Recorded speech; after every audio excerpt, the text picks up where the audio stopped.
തിമോഥെയോസിന് എഴുതിയ 2-ാം ലേഖനം 3-ാം അധ്യായം. ദുഷ്ടന്മാരുടെ നാളുകൾ.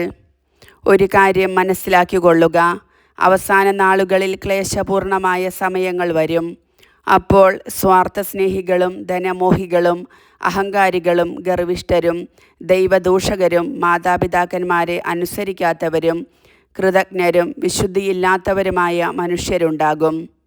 അവർ മനുഷ്യത്വമില്ലാത്തവരും ഒന്നിനും വഴങ്ങാത്തവരും അപവാദം പറയുന്നവരും ആത്മനിയന്ത്രണമില്ലാത്തവരും ക്രൂരന്മാരും നന്മയെ വെറുക്കുന്നവരും വഞ്ചകരും എടുത്തുചാട്ടക്കാരും അഹന്തയുള്ളവരും ദൈവത്തെ സ്നേഹിക്കുന്നതിന് പകരം സുഖഭോഗങ്ങളിൽ ആസക്തിയുള്ളവരുമായിരിക്കും.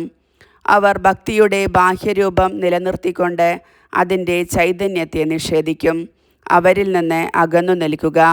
അവരിൽ ചിലർ വീടുകളിൽ നുഴഞ്ഞുകയറി ദുർബലകളും പാപങ്ങൾ ചെയ്ത് കൂട്ടിയവരും വിഷയാസക്തിയാൽ നയിക്കപ്പെടുന്നവരുമായ സ്ത്രീകളെ വശപ്പെടുത്തുന്നു.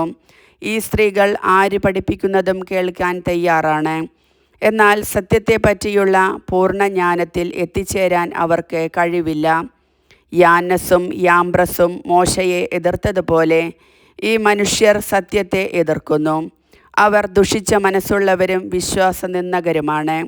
എന്നാൽ അവർ അധികം മുൻപോട്ട് പോവുകയില്ല. മേൽപ്പറഞ്ഞവരുടെ കാര്യത്തിലെന്ന പോലെ അവരുടെ മൗഢ്യം എല്ലാവർക്കും ബോധ്യമാകും. മാതൃകയും ഉപദേശവും.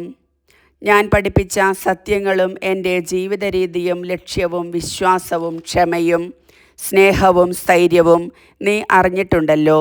ഞാൻ സഹിച്ച പീഡനങ്ങളും കഷ്ടപ്പാടുകളും അന്ത്യോക്യായിലും ഇക്കോണിയത്തിലും ലിസ്ത്രായിലും എനിക്ക് സഹിക്കേണ്ടി വന്ന മർദ്ദനങ്ങളും നീ മനസ്സിലാക്കിയിട്ടുണ്ട്.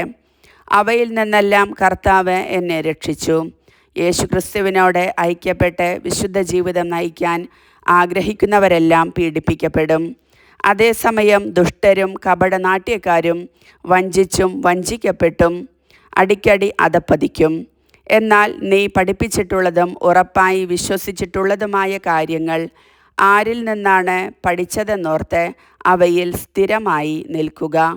യേശുക്രിസ്തുവിലുള്ള വിശ്വാസത്തിലൂടെ രക്ഷ പ്രാപിക്കുന്നതിന് നിന്നെ ജ്ഞാനിയാക്കുന്ന വിശുദ്ധ ലിഖിതങ്ങൾ നീ ബാല്യം മുതൽ പഠിച്ചറിഞ്ഞിട്ടുള്ളതാണല്ലോ. വിശുദ്ധ ലിഖിതമെല്ലാം ദൈവനിവേശിതമാണ്. അവ പ്രബോധനത്തിനും ശാസനത്തിനും തെറ്റുതിരുത്തലിനും നീതിയിലുള്ള പരിശീലനത്തിനും ഉപകരിക്കുന്നു. ഇതുവഴി ദൈവഭക്തനായ മനുഷ്യൻ പൂർണ്ണത കൈവരിക്കുകയും എല്ലാ നല്ല പ്രവർത്തികളും ചെയ്യുന്നതിന് പര്യാപ്തനാവുകയും ചെയ്യുന്നു. കർത്താവിൻ്റെ വചനം.